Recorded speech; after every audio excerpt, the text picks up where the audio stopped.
This video will investigate the electric field at a point P due to three separate point charges. Each point charge will contribute some amount in some direction to the total electric field at point P, and they will each do so along their line of action.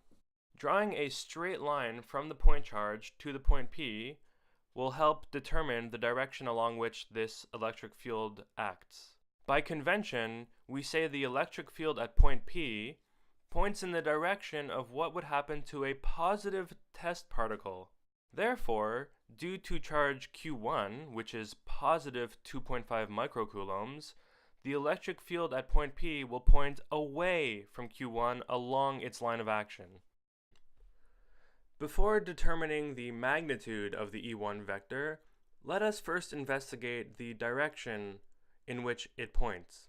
We will call the angle theta from the positive horizontal axis, and notice that due to the fact that E1 is along the line of action from Q1 to point P, we also have the same angle theta inside of a triangle with base 6 and height 9.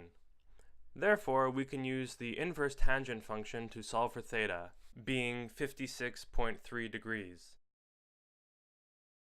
Okay, great!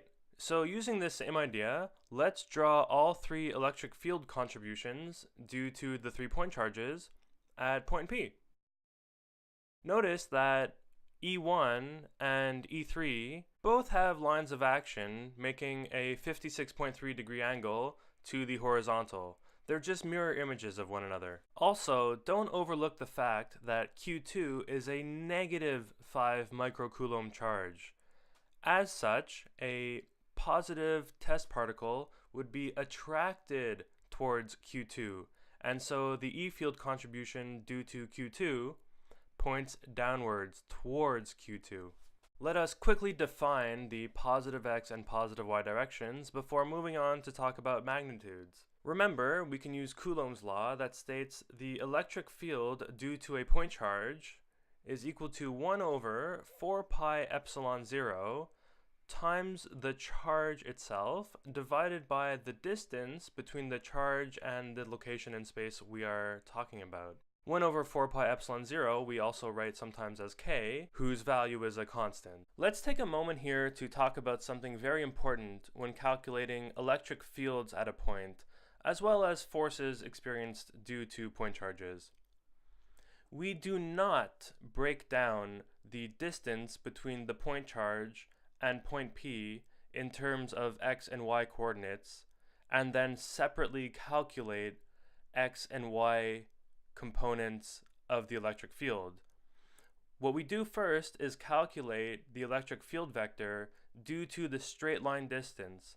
This is why we use the line of action between the point charge and the point of question. It is only after this that we break down the electric field vector into its x and y components due to the angle it makes with the horizontal. As you can see, I've already started to calculate the magnitude of E1 being k q1 over r1p squared. r1p simply meaning the distance from charge 1 to point P.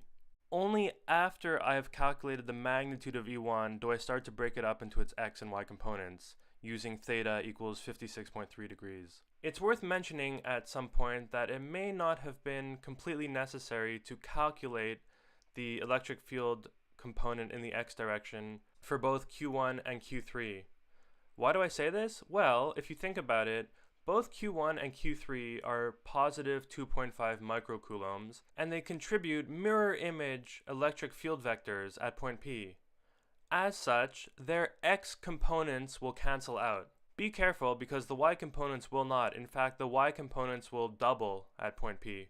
Okay, so I've gone ahead and sped up the video. What's happening is simply a calculation of the x and y components of each electric field vector. Notice that the E2 vector only has a y component. At point P, I simply sum the components together. Just as we expected, the x components cancel out, and so the total electric field at point P is simply negative 2.36 J hat meganewtons per coulomb. Part 2 of this question is simply asking about the force a negative 2 microcoulomb charge would experience if it was placed at point P. This question shows why it's so useful to think about electric fields due to any assortment of charge configurations. The electric field simply tells you what would happen if I were to come along and place a positive charge at any given location in space. In our example, we've calculated the electric field at point P, and so we know a positive test charge would feel a downwards force of 2.36 meganewtons per every coulomb that charge possessed. Said otherwise, the force on a charged particle due to an E field is simply Q times the E field vector. Doing this calculation, we find that the force on our negative 2 microcoulomb charged particle is 4.72 newtons in the positive y direction.